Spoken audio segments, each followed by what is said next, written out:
Greetings, Ranger fans. I'm Bryan Montgomery, joined today by head coach Brandon Hickman. Jesuit heading to the third week of the season with a big road trip against Austin Lake Travis this upcoming Friday. Coach, thanks for joining us and looking at the Cotton Bowl showcase against Plano East.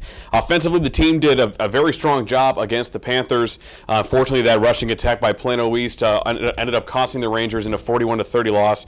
Looking at that matchup, we'll start by talking about that offense and what that unit has been able to put together this year. Back-to-back weeks, some good points on the board, a lot to look forward to. Just your thoughts on how the offense performed against Plano East. I thought we performed well. We're ahead of where we were, I think, last year at this point, which is good. Guys are producing up front. I think we're doing a good job giving Parker plenty of time to throw the ball. Those 5 guys have done a nice job. 6, because we'll rotate another one in there. But we've produced some numbers. We've done some good things. We took care of the ball, which I was most pleased about Saturday. We didn't have any turnovers, which was huge, I thought. We were able to get some momentum and get in the end zone and punch in our drives. We had a couple good long drives there, but, fell short. In the third quarter, we had a 3 and out, 2 of them in the third quarter, and we've got to be able to, keep sustaining drives throughout the game. If defense is struggling our defense a little bit, we got to pull them out of it. And, it could go both ways throughout the season.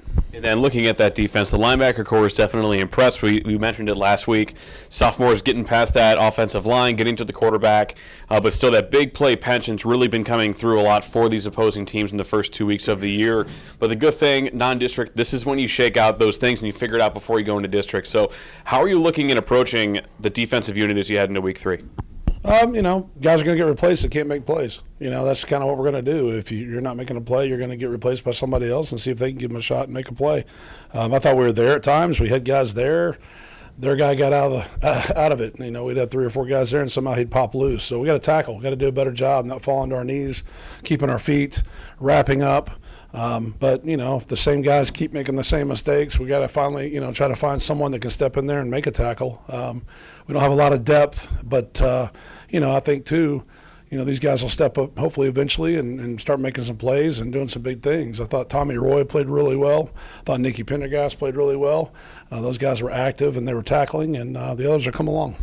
And now, we talked about this last year because it's the same schedule as we had in 2016, but this was ultimately where we were a year ago right now. We have 2 tough losses, one to DeSoto, one to Plano East, heading to Lake Travis.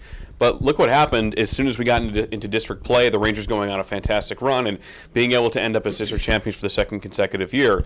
Although these first 3 games are really challenging, at the end of the day, it really helps you get prepared for that tough district schedule. That's why we scheduled it, get us prepared for district. And, we played DeSoto very well down to the wire, played Plano East well, couldn't finish. At one point we're up 17-7. We got to finish the game. And then Lake Travis, who's a reigning state champ, that's going to be a good game for us too. So we're not afraid to play anyone. I think the schedule is going to make us stronger as a team. Nobody's going to panic because non-district really doesn't matter.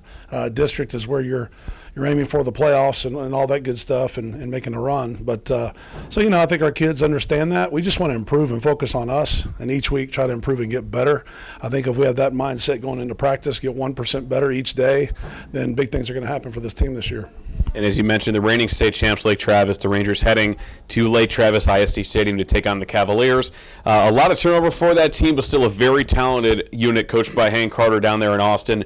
As you mentioned, that improvement base, that's something you want to look at in this contest. As you leave the bus and you're heading back up north from Austin, what would constitute a successful game in regards to having that improvement?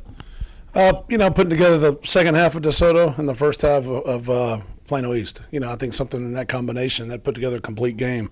I don't think we played a full game yet. We started slow DeSoto. We turned it on the second half.